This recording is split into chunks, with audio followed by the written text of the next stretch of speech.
This is my best kind of show notes because we didn't touch one of them, not even one of them. I'm not sure which one is Paul Rudd and which one is Lane Green. Final card here is the ultimate outcome. Today is Take Your Dog to Work Day. Oh, like Scooby-Doo. Yeah. Without further ado, his debut. Sweet Caroline.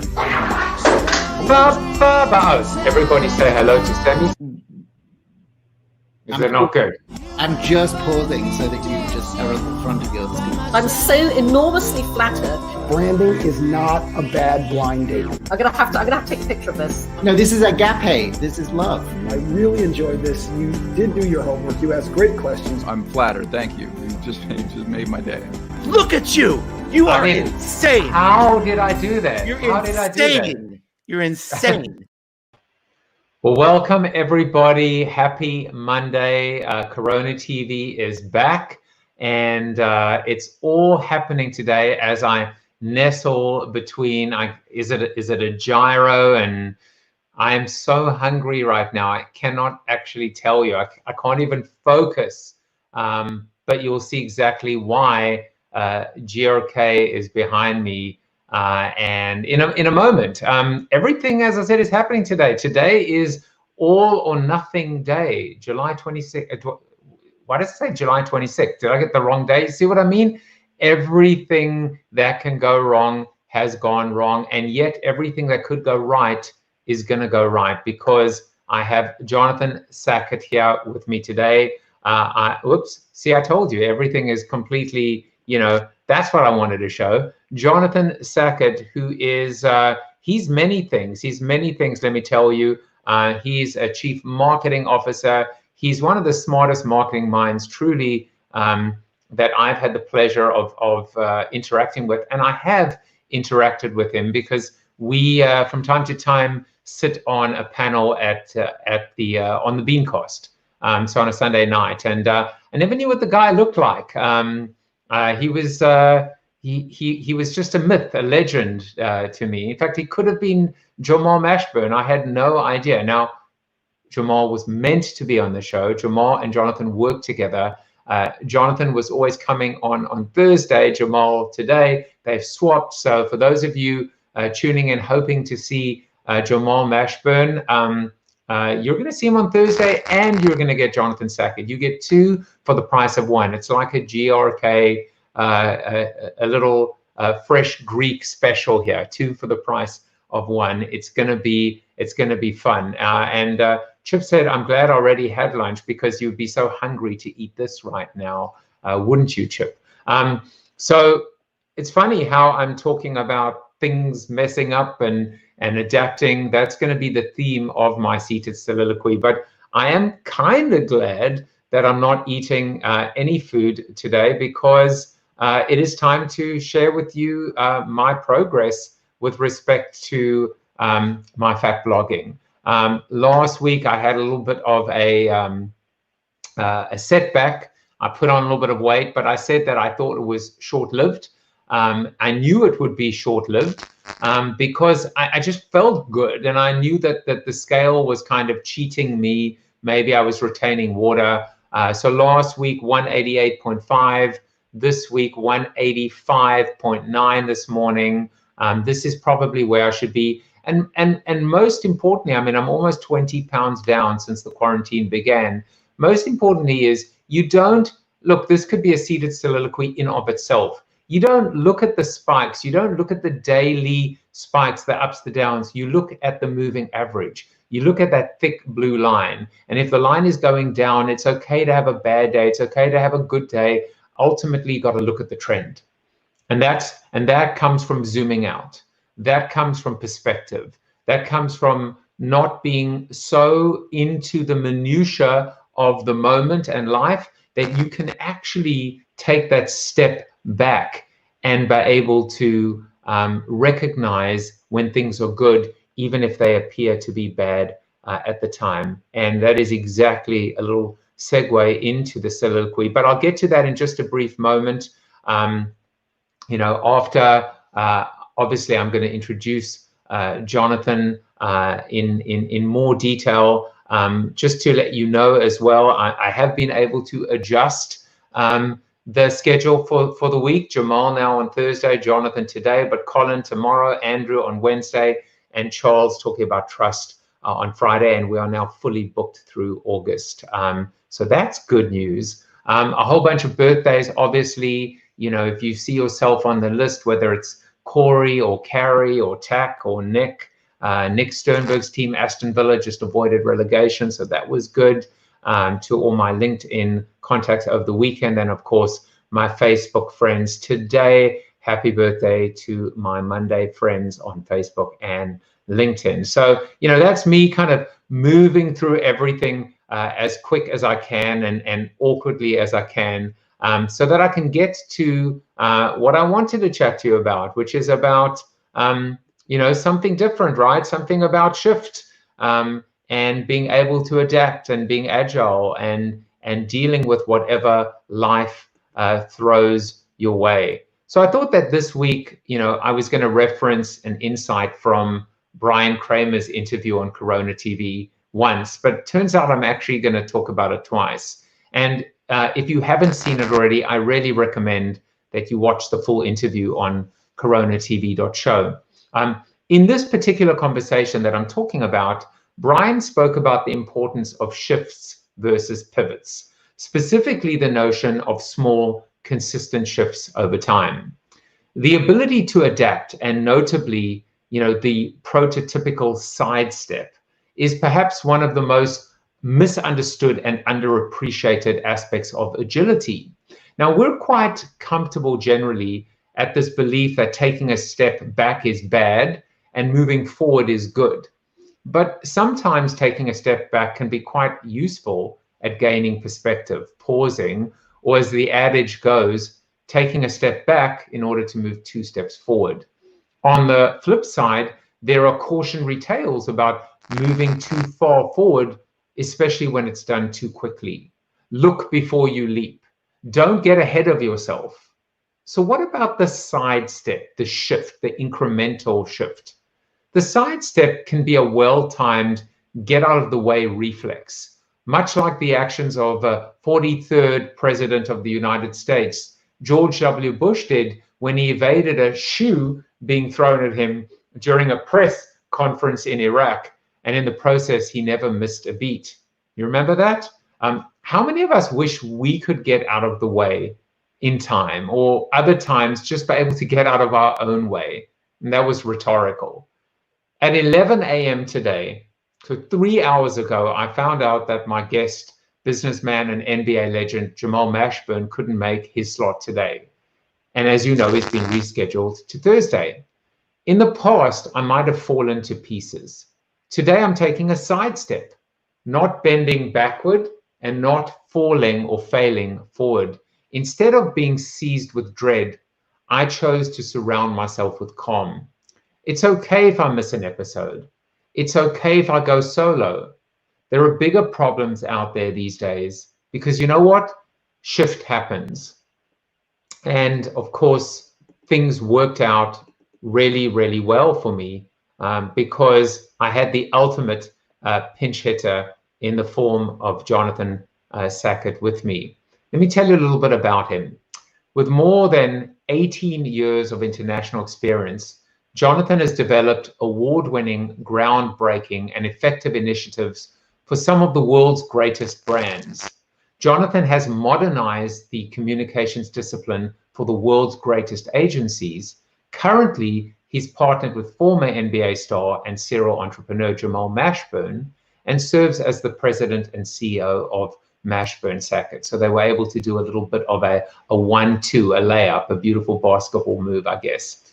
He's also the co-founder and chairman of the International Association of Internet Professionals and serves on the board of directors for WebWise Kids, a non-profit organization specializing in family education and educational outreach for safe internet usage. And his bio doesn't stop there, because he's just taken over the CMO position for GRK Fresh, for Greek Fresh. And I'm sure he'll tell you all about it. So without further ado, enough of the intro. Let me bring on the man himself, Mr. Jonathan Sackett.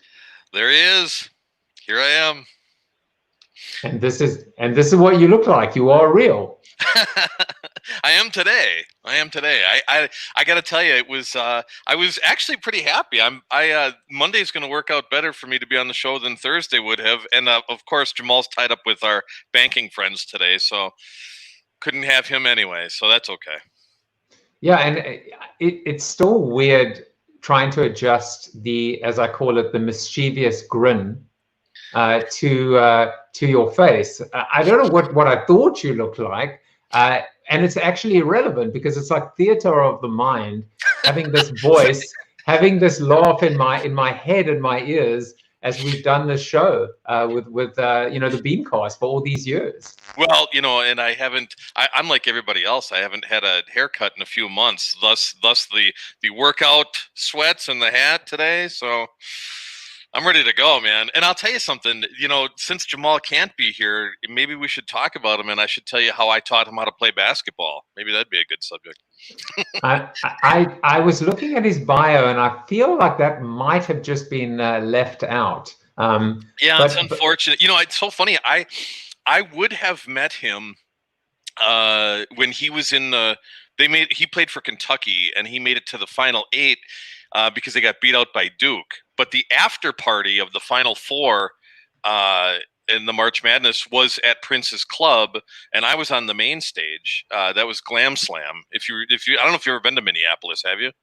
I have. Oh, okay. So Glam Slam was his main club there, and I would have met Jamal, but instead I had to hang out with the guys from Duke, and that really wasn't my cup of tea. But it's such a small world how things work out like that. So I'd never had met him, and now I've been doing business with Jamal for, gosh, almost 10 years. So I want to come back to that in a moment, but sure. Your background is quite storied and diverse and colorful in terms of different aspects of the business: TV, entertainment, sport. You were a collegiate athlete, and you have quite an incredible music story as well. I would love to hear a little bit about that background and what got you here and meeting Jamal. Sure. Yeah, you might have to stop me from talking, because I could talk about this for hours. But I just do this, and then let you do your thing. just turn me loose. I was out at the University of Minnesota, and I was a sprinter. So I ran the 100, 200, and 400. Well, what happened was there was a talent show on campus, and one of my friends on the track team was from Germany, and he was a DJ. He was a well-known DJ over in Germany, and I didn't know this. We were just friends, and all of a sudden he started mixing and scratching, and I wrote a couple songs with him. We went and we won the talent show at the university, and these three guys came up to me. And, you got to remember, gosh, it's a little embarrassing. Like, I was rapping, but back then, rap music was like CNC Music Factory and, dance music. I wasn't going to talk about shooting anybody. I mean, it's really, anybody who knows me knows I don't even have a gun. But they came up to me and they said, "Hey, that was really good. Do you have more songs written?" And I said, "Yeah," and I didn't. But of course, that's what you do. You fake it to make it, I guess. And they said, well, we're from Paisley Park. And, Prince has a talent show at Glam Slam at his club, and we'd like to invite you to come up there and compete. So I went up there and I competed and I won that too. But I think back then, people hadn't seen that, let alone a white guy. But, I had a squad of dancers. I literally went to our pom-pom squad on campus and asked them to join me. So did that. I realized, I think the crescendo was really, if you ever heard a song by CeCe Peniston, she had a song called Finally. And I did a rap in that for her. And then I did some shows with her. I started touring, and I'm going to college. I'm competing in track. Wait, is this finally it happened to me? Okay. I believed in love, or at least at one time, but a beauty with a mind was hard to find. That was my whole thing. I feel like we could be singing a duet. Finally, you come alive. I could still do the whole thing for you, but I don't know if anybody wants to hear that. So we'll just keep moving. Please continue. Okay, so the music industry, it was being around Prince and being with him was great. When you're recording at Paisley Park, they tell you can't make eye contact with Prince. Okay, they've got all these rules. And, I was a kid, so it's like those rules didn't really apply. So I literally ran into him when I was walking down the hallway, and I saw him and I said hi to him. And one thing led to another. I started recording there, and then I did some stuff at Flight Time, which is Jimmy Jam and Terry Lewis. I released my album abroad. And, the music industry is tough, and it always has been. It's tougher now, I think. But it was pretty dirty. It's just a corrupt industry. And I made some money. I had a lot of fun. And I thought, you know what, this just isn't for me. And I already had graduated now from college.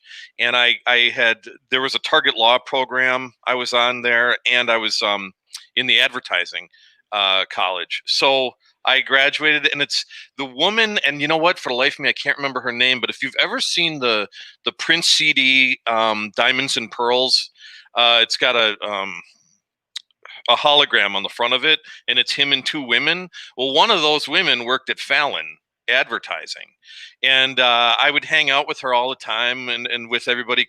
Carmen Electra was always hanging around there and stuff back in the time. That wasn't her name, but they introduced me to some people at Fallon, and that's when I started using my chops in advertising. So things just kind of connected that way. It was weird. So you tell the story, like I don't think I've ever heard anyone tell any story much like you just told yours, because you could have just said, I woke up today and then I went and I brushed my teeth and then I made a cup of coffee and took out the trash and cleaned up the dog poop. Because you talk about you're running, track and field. You happen to just help someone with a bit of songwriting. You end up meeting Prince, and it almost seems like Forrest Gumpish in a beautiful way. It's so funny that you said that, because people, like, I give a lot of college speeches and such, and I think you knew that. And people ask me all the time, and I always say I think I'm the Forrest Gump of the advertising industry, because I kind of just kept falling into things. Every agency that I was at had kind of a turning point. And I remember when did you ever purchase My M&M's, the personalized candies, online? Probably at some point. I think I did. I must have. Yeah, you can upload your face, or you can put, Jonathan Sackett sucks on them, or whatever you want.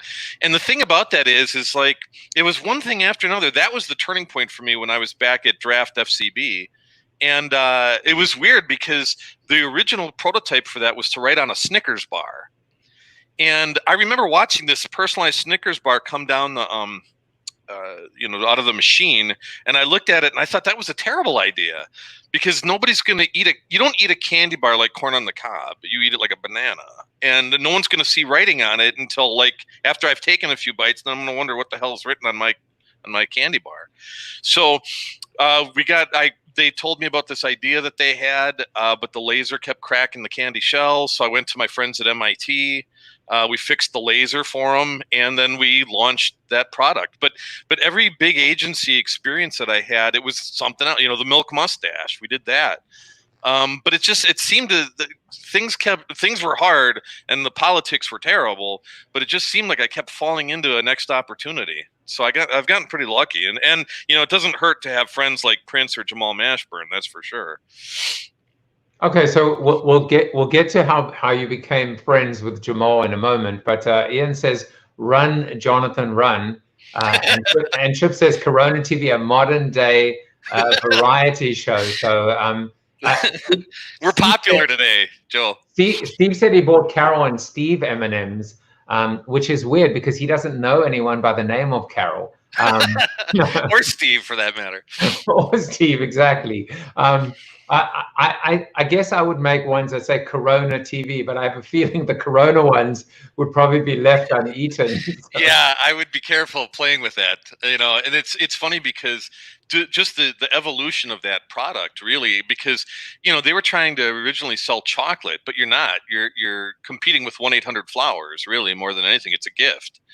But it worked out. I'm still, to this day, I'm thrilled about that, and I still send them as gifts. Yeah, I mean, it's funny because what does it do, right? It comes back to what we know to be true, which is the power of customization and personalization. Right.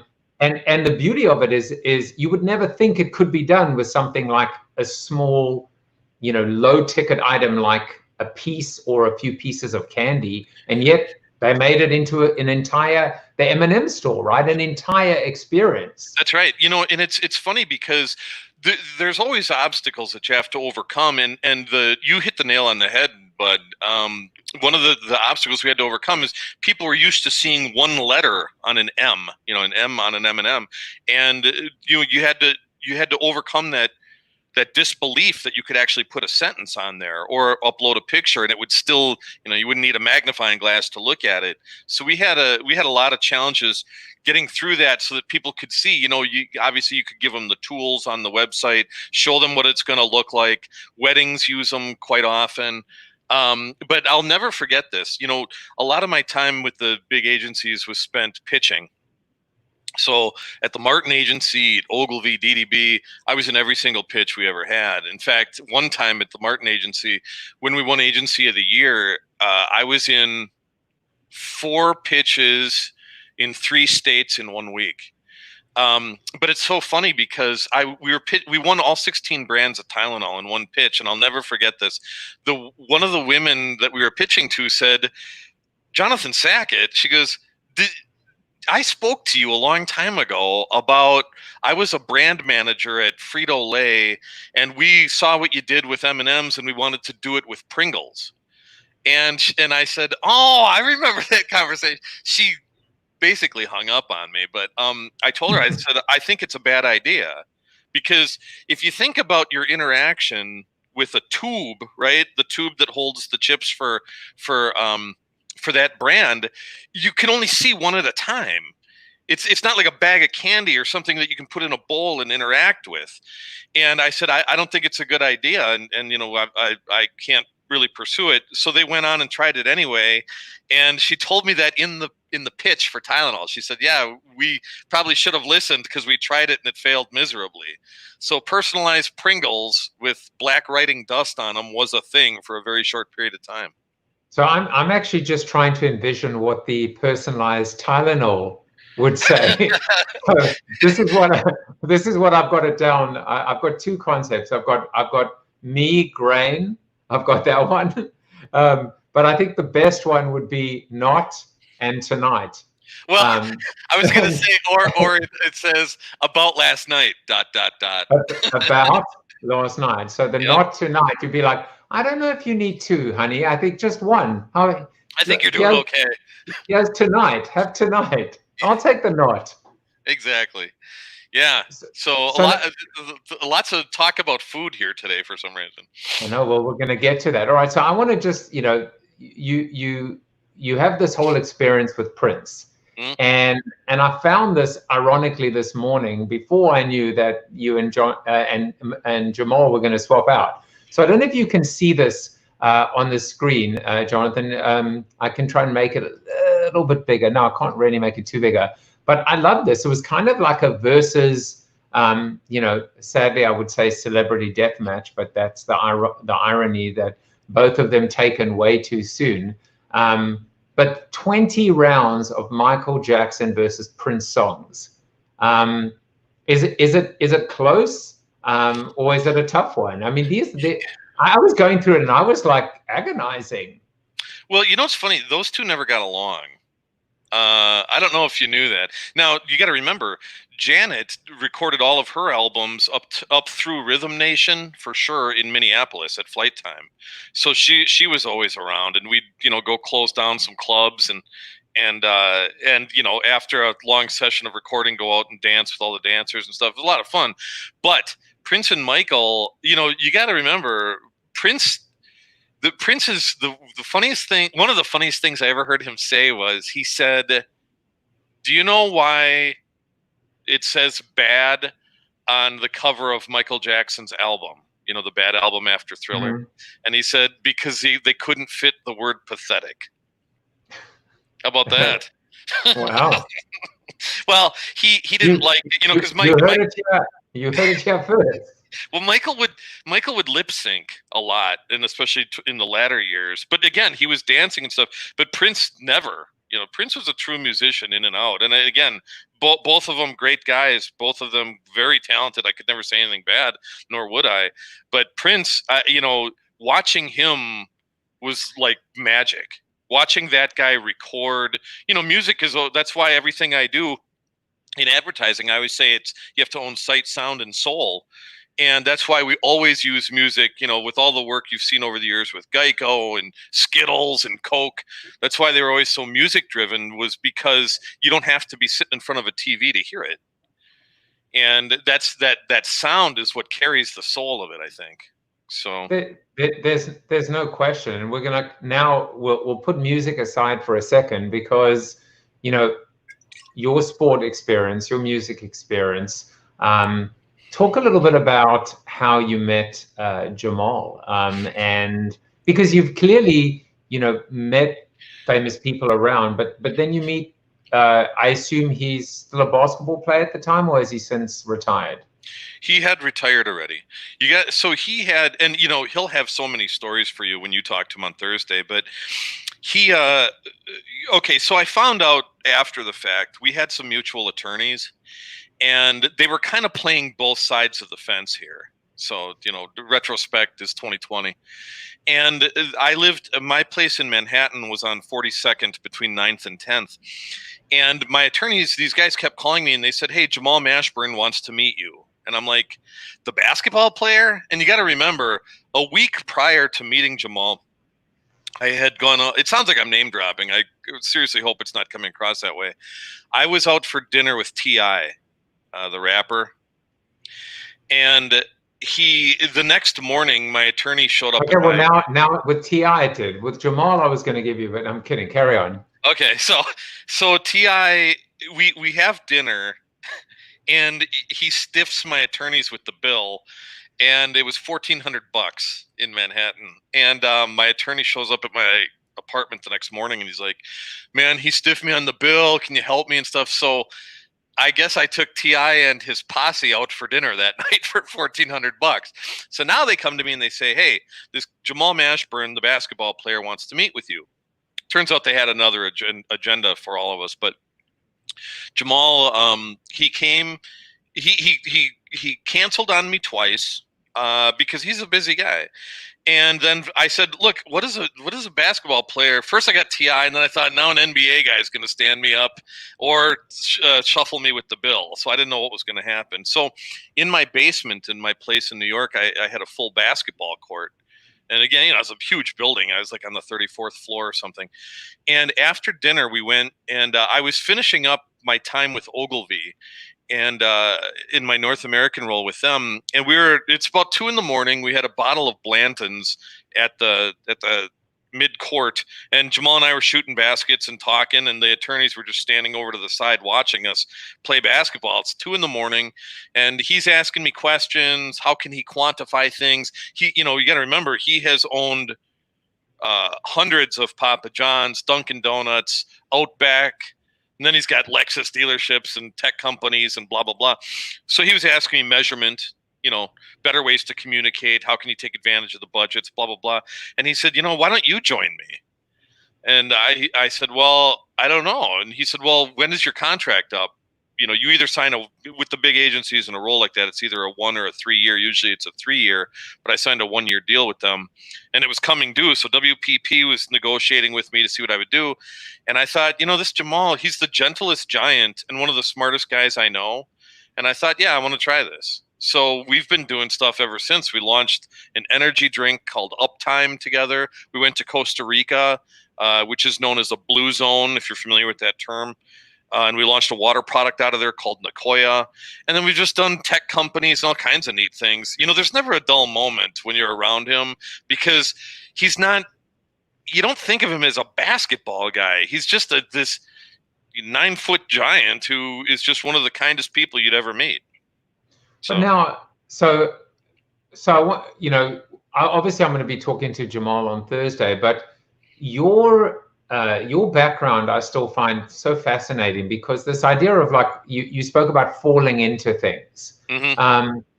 I don't think things operate to most average human beings that way, where things just present themselves, right? Where a guy like Jamal says, hey, why don't you come and work with me?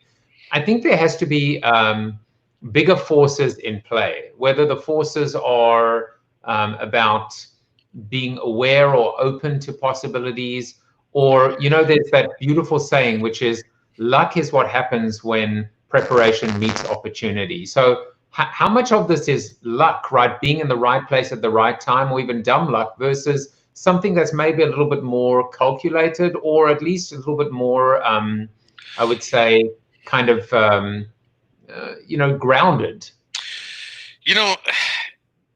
It's a great question. I think, I think people who know me and meet me know I'm a little different. I look at things in probably a little bit different way. I think I've been good at 3 things in my career, and I'm bad at 900. But I think I come across as open. And I think that being open to the possibilities and not being too structured all the time has helped me. A lot of the things that we've accomplished as a team. I don't take all the credit for anything I've ever done, but I've been a strong component of it. You can't have a camel going through an office on hump day selling car insurance unless you're a little bit out there. That's for sure. Now that I'm saying it out loud, I'm realizing, or the Skittle Pox and things. Our teams over the years have done so many neat things. I think you got to keep yourself open to the possibilities and realize that there are guardrails, but that's all they are. And if you take things too structured, you're not going to succeed. I have broken almost every rule in communications that I can think of.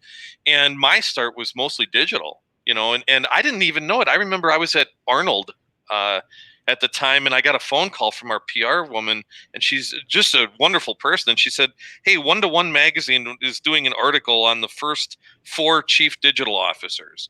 And I said, okay. And she goes, well, you're number 2. And I said, so there's only 4 people with that title? And she said, yeah. And I said, well, then why don't we call myself Emperor and I'll be the first? And that didn't work out so well, but a title is nothing without the role. So yeah, it's like, yeah, I can come up with digital initiatives and digital experiential things and all kinds of neat things with the team. But if you're not open to those things and you can't break those rules, you're not going to succeed. And I tell the college students that all the time whenever I'm giving those speeches. Those books that you're reading from are dated, and you've got to be creative. And creative isn't a department; it's a discipline, and everybody needs to possess it. So you spoke about 3 things, right? The first being open. What are the other 2? Well, I think you have to have some degree of mentorism. I didn't get as much help as I would have liked. When I was up and coming, you find that in the big advertising agencies, people are very territorial. Historically, they have been. But I think you got to be smart. You have to be open. You have to be open to learning, and you have to listen to people, and you have to be assertive. And I know those sound a little cliche, but I'll tell you something. I would never have landed that. My agency at the time gave up on that M&M's deal, and they sent me out there alone. So none of the brass went out there with me, and I think I was just the vice president at the time. And I went out there and I told the powers that be at Mars, hey, we can do this, and I've got some great ideas. And it just came out of a conversation. Nothing kills a bad product like great advertising, right? But also nothing sucks the life out of a room like a PowerPoint presentation. And you know what I did for that final presentation or pitch or meeting or whatever you want to call it with Mars? I sat across the table from them just by myself as a kid, and I said, look, I want to do this, and I think it's neat. And they had a conversation with me. So, I can't make miracles happen. I can't move mountains, but I can control my own brain, and I can also help control and guide your brand.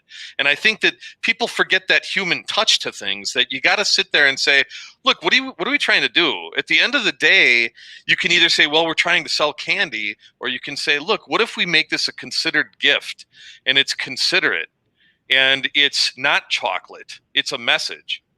And you're going to write something that means a whole lot to you and a whole lot to that person receiving it, and you're putting your personal touch on it.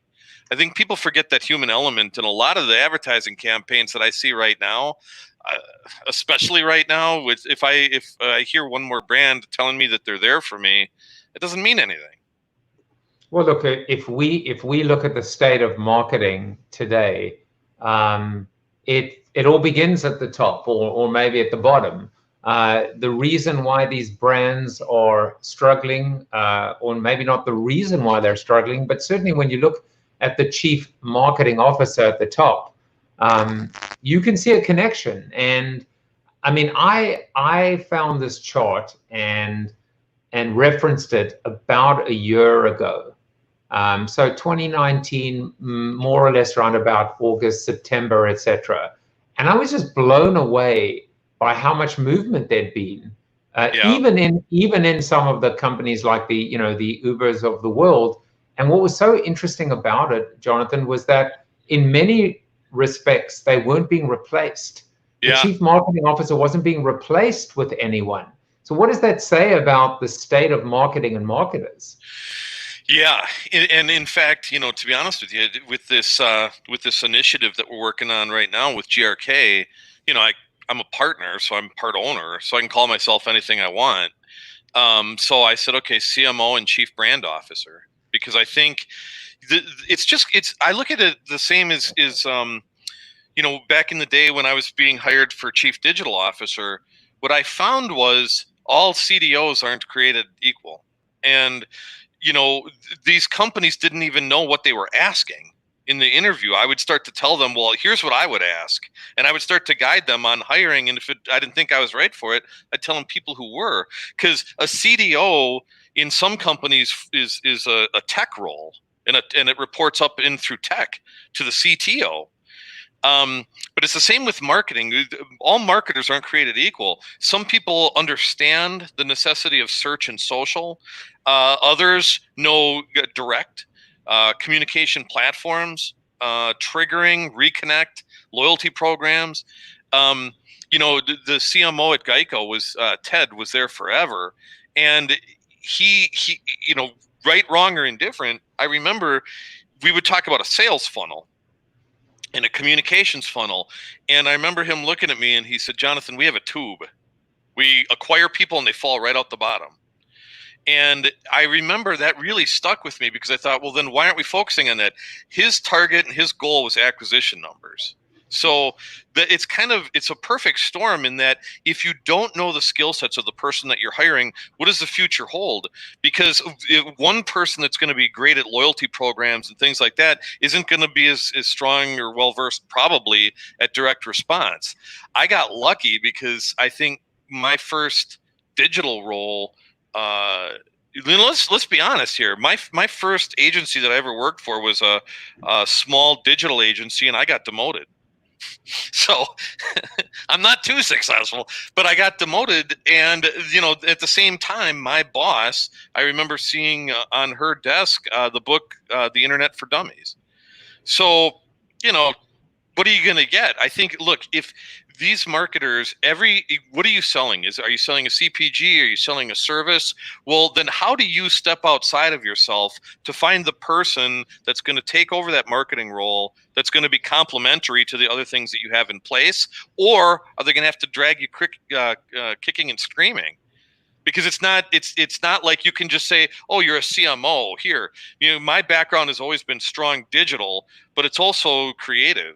So that's why I put the chief brand officer in there, because I'm building out the capability of our own agency in-house with the posse that I've traveled with for so many years, because I know them and I know their skill sets, and it takes time. I also saw a statistic about the tenure going down so far. Remember when the tenure of a CMO was 18 months? It was. Now for some of these places, it's 6 months. Is it really that low now? Yeah. And again, it's game of averages, and those are in the Fortune 500. It's because I think it starts at the beginning. I think the CEO and the chief team, I don't think they know what they're getting or what they're bargaining for. And as soon as something doesn't work out through experimentation, the answer is to get rid of that person and or team, versus measure twice, cut once. Realize what you should be looking for, and then how that plays as part of the whole team. Like I said, it's not a good thing if I'm telling you how to interview me. It's not a good thing if I'm telling you, well, wait a minute, like, who are the other players in here? And marketers historically don't get along with tech people. My brother's a tech guy. So I learned the tech stuff when I was a kid, and I learned how to communicate with the tech teams better. That's probably something that really helped me out in the long run. So I'm trying to think of what the superpowers would be of a new age chief marketing officer, one that, as you say, doesn't just go narrow and deep, but can cut across and be diverse, be know enough about enough things to be dangerous, and also have the humility to be able to bring in people from the outside. To your point, you don't want to be kind of telling someone who's interviewing you how to interview you, that's right. So what are those superpowers of a chief marketing officer that is going to buck this trend, this shrinking trend? Yeah, the thing is that I started the way back when I was at Draft, and I was in the legendary Walmart pitch, if you remember that whole debacle. Oh yes, I was in it too. Who were you with? I was with GSD&M. Oh, and I have stories, man. I've had 2 trips down to Northwest Arkansas, and both have been horrific. Yeah, well, we won, and then we got fired a week later, and that's how I ended up at the Martin agency, was because the Walmart team told Martin about me. So they were calling. John Adams was the chairman there, and he kept calling me, and I said, well, I took a job in Boston now, so let me just stay here for a while, and then we'll talk. And I ended up going down to Martin, which was probably one of the best agencies I've ever had the pleasure of working with. But you talked about superpowers, and it's funny, Joe, because I think you have to know how to not alienate the person you're talking to. And what I've seen is, when tech guys come into a room, and again, these are blanket statements, so I apologize, but if they start talking about, well, that's a protocol, that's the hypertext markup language, and blah blah blah, you just alienated all the marketers in the room.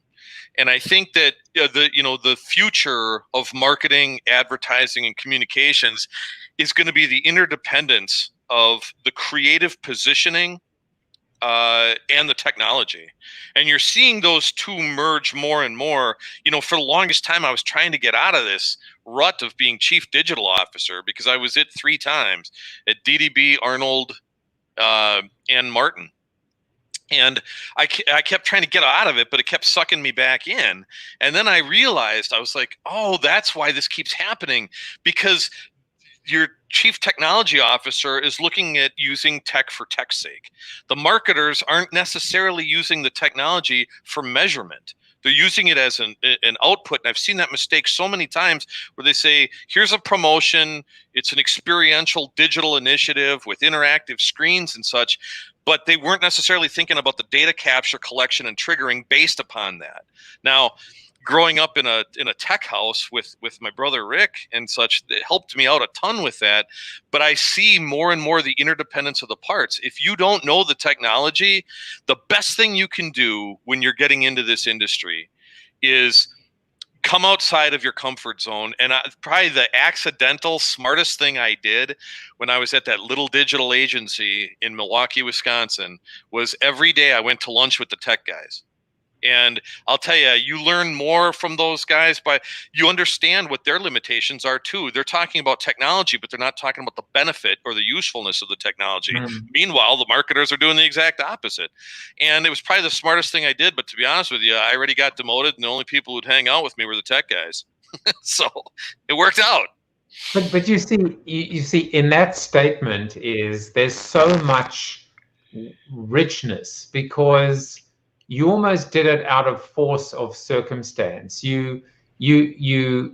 you were open. Again, the idea was, well, this is the situation.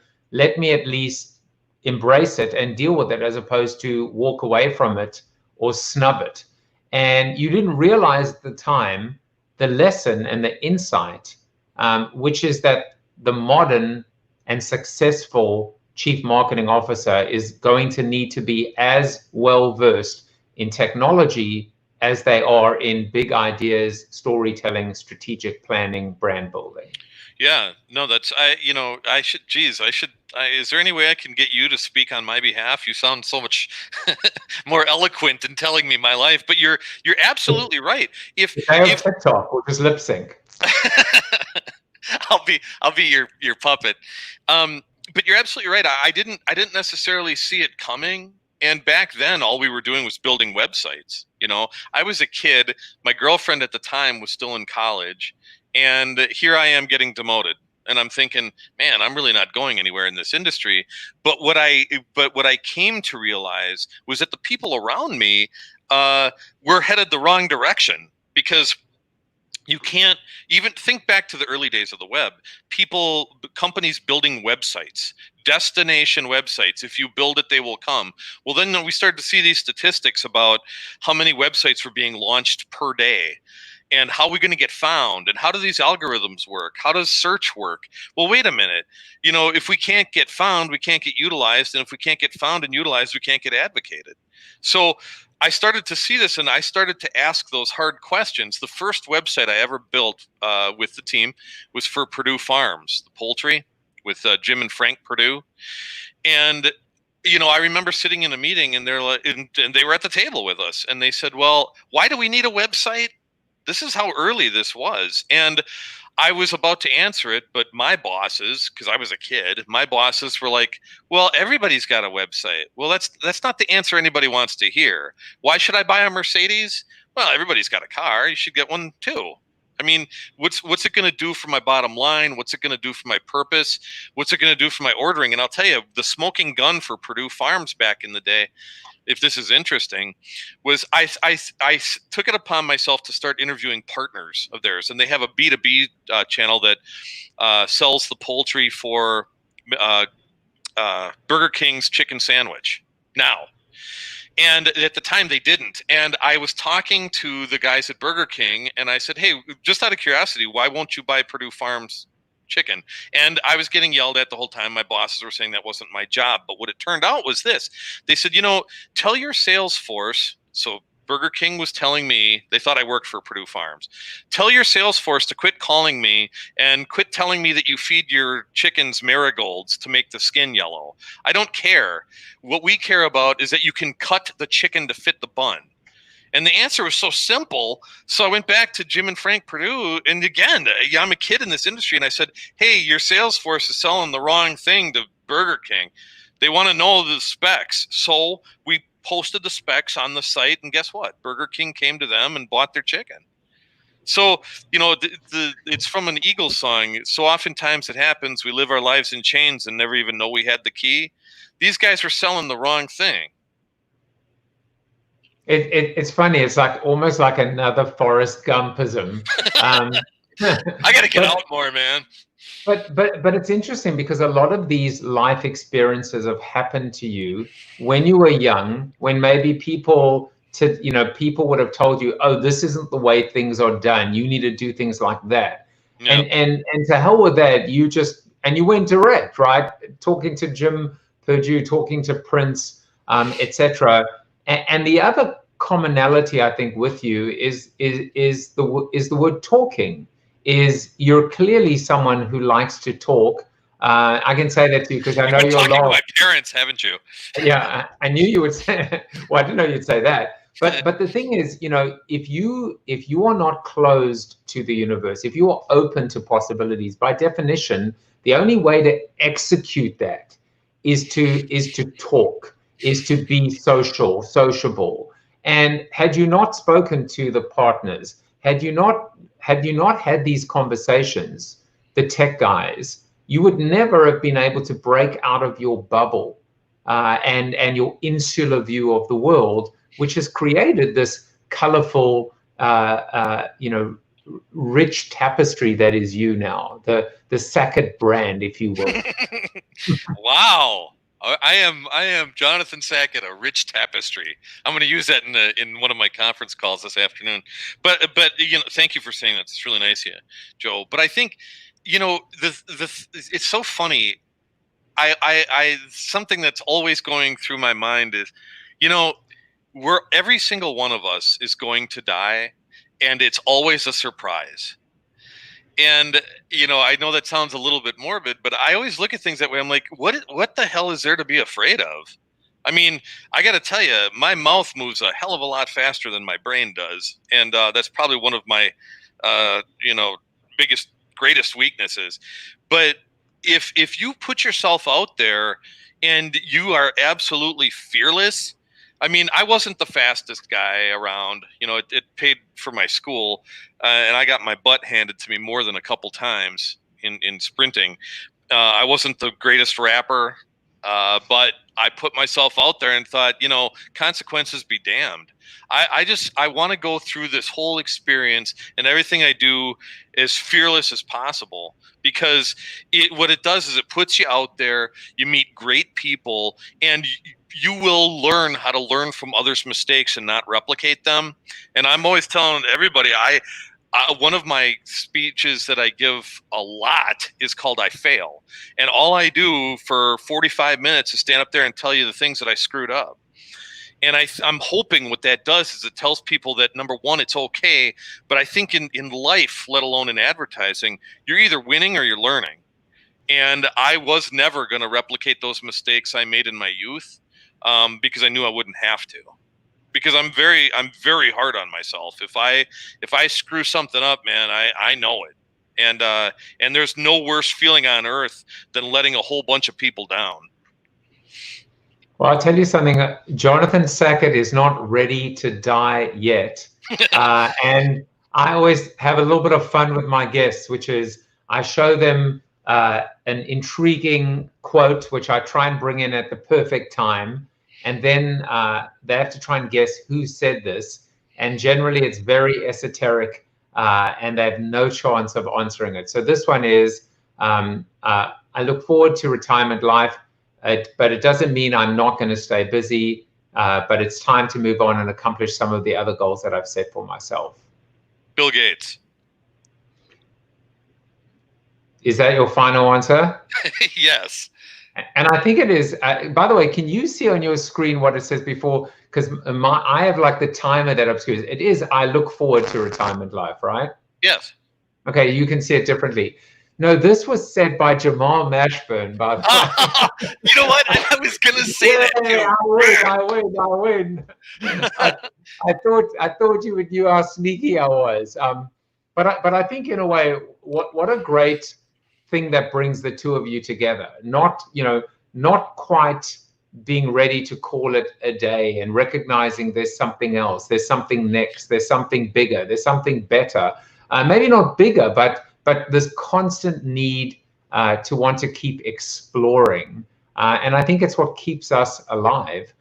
So, you know, I want you to, I want to give you an opportunity to talk a little bit about what you're doing right now, because I mean, I've been into one of the stores. There are two in New York, right? Yep.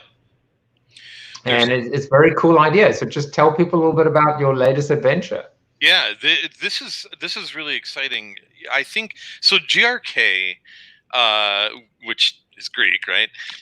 We have come up with a new idea on Greek food. So gyros aren't even going to be on the menu, and it's going to be, so there's a restaurant in Manhattan called Loi, Loi, and she is our main chef. So what's going to happen is right now we got 5 restaurants, 3 in DC and 2 in New York, and we're on the docket to purchase over 300 locations now.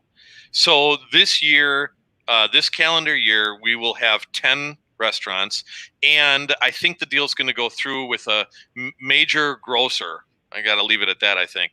But we're going to also take over a Greek aisle. So Greek yogurts, you know, all the Greek products from our restaurants. Loi is the chef of her restaurant, and she's our chef as well. So there's going to be a centralized kitchen that logistically is going to then distribute to all of our restaurants, mostly up and down the East Coast. And I tell you, this menu, if you ever look up Loi's restaurant, you know, you got De Niro in there all the time, and you got Matt Damon and all these other people. She's very well known. She's just an excellent chef. So the goal right now, I'm knee deep in rebranding these guys. I believe I'm going to keep the GRK because I think it's iconic. I just don't, there's things that I don't like about it, like GRK Fresh Greek. I don't like that because I think it's redundant. You're basically saying Greek Fresh Greek. And you know, why would you do that? So I've got some better ideas. I've got some nice color palettes, and that is all set to be approved by the board this week. So I will know exactly what we're called. Right now, I'm saying we keep the GRK because I think it can be iconic. And I mean, I'm out with this team to make us the biggest, healthier way of eating, healthier way of living. This brand is going to take over. I don't want to stop until, you know, we've beaten the hell out of all the McDonald's of the world. I love it, and you know what? The reason why I wrote who needs Mykonos when you can visit GRK is that I was meant to be in Mykonos now. Oh, really? Yeah, my son was going to have a bar mitzvah in Israel, and then we were going to go to Greece. Wow. It all unfortunately went to hell in a handbasket. So maybe I'll just get some fries from you. Hey, the best laid plans, huh? Yeah, I think, you know, the thing about it is that, and Harris, who's the chairman, he's from Greece. Ironically, he also owns a basketball team in the EuroLeague. So the connections just keep coming, but no butter, no fried food. All of the oil, the oils are brought in from Greece. It's a more healthy way of living, and I'm telling you, this is really going to go over. I think next year is going to be the year of the Greek food. And I was just telling you before the show, Joe, that I saw that Tom Hanks and his wife are now Greek citizens as well as U.S. citizens. So as soon as I got that word this morning, I was like, I feel a promo coming. So you will see me reach out to them today online. I'm seeing a version of the movie Castaway where there is Nelson the volleyball. It'll be one of our rappers, right? Yeah, and a salad bar. That's what I'm thinking. Hey, you know what? Maybe you should come work with me. I don't know. I think I need some more creativity around me. Well, I feel just being around you brings out the creativity in me. Hey. We are going to continue the conversation in the Zoom room, bit.ly/CoronaTV after show. I think we'll begin with Jan's question, which is, do we as marketers have a new responsibility in the social work moment, or are we just staying in our business as usual lane? So it'll be interesting to hear Jonathan's take on that.